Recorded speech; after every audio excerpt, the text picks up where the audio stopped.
Aujourd'hui, il pleut sur Paris. Alors rendez-vous à la Galerie Vivienne, anciennement Marchou.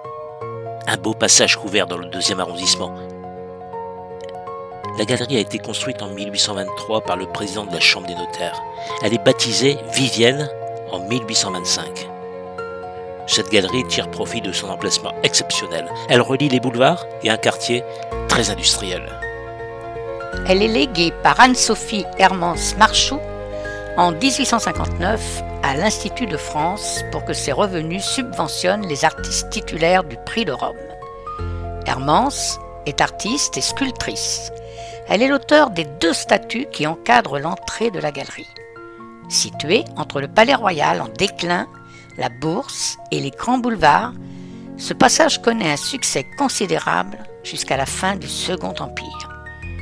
Mais la galerie perd un peu de son attrait avec le déménagement des commerces prestigieux vers la Madeleine et les Champs-Élysées, et notamment à cause de la révolution haussmannienne. L'escalier monumental du numéro 13 conduit à l'ancienne demeure de Vidocq après sa disgrâce. Cet ancien bagnard est devenu chef d'une brigade de police formée d'anciens malfaiteurs. La Galerie Vivienne résiste au départ du duc d'Orléans, devenu Louis-Philippe, pour les Tuileries. En 1880 s'installe une épicerie qui deviendra les Caves Legrand, ouverte sur la galerie et sur la rue de la Banque. Et en 1882, au 32-34, se tient le siège du Journal des artistes. En 1888, Maurice Bouchard inaugure le Petit Théâtre des Marionnettes, puis le lieu devient, après 1894, le théâtre lyrique de la Galerie Vivienne. En 1926, un arrêté déclasse la galerie de l'inventaire supplémentaire des monuments historiques. La menaçant ainsi de démolition, elle subsiste néanmoins. Il y a une concurrence historique, avec la galerie Colbert se trouvant à proximité.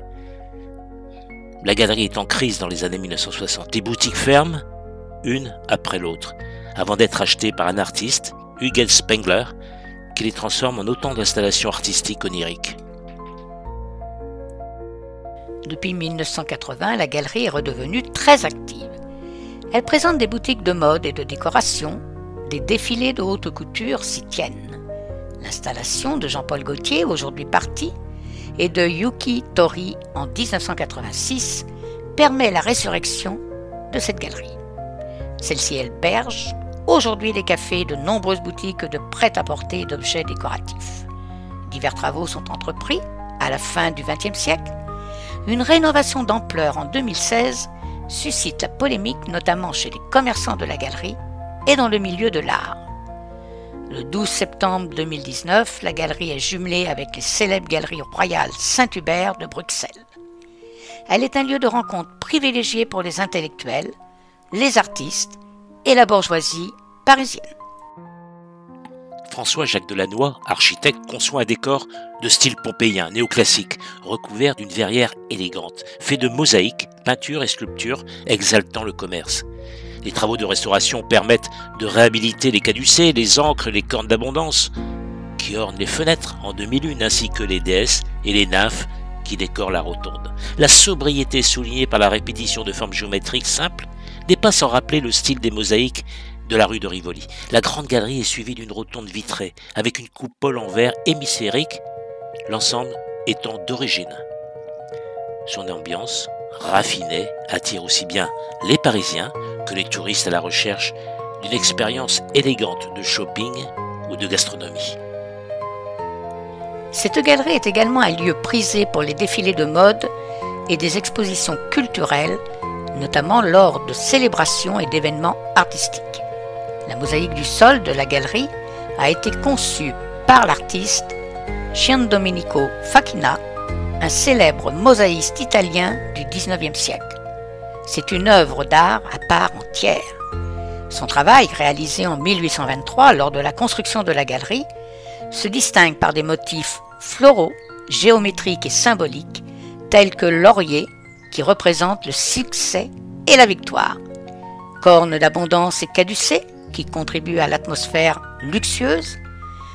La caducée de Mercure, dieu du commerce, incarne l'activité économique et la dimension marchande de la galerie.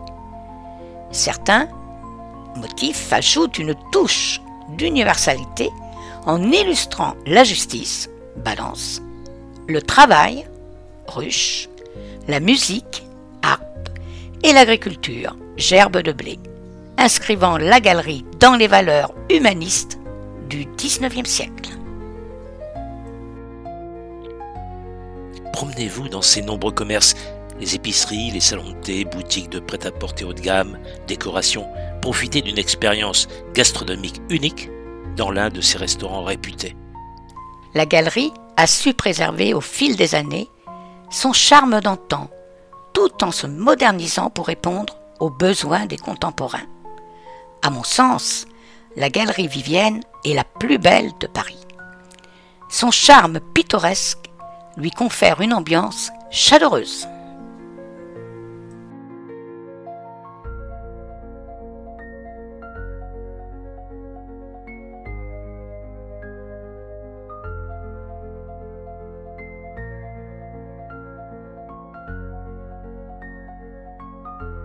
N'oubliez pas de liker, de vous abonner à notre chaîne YouTube et de cliquer sur la cloche pour être averti des nouvelles aventures.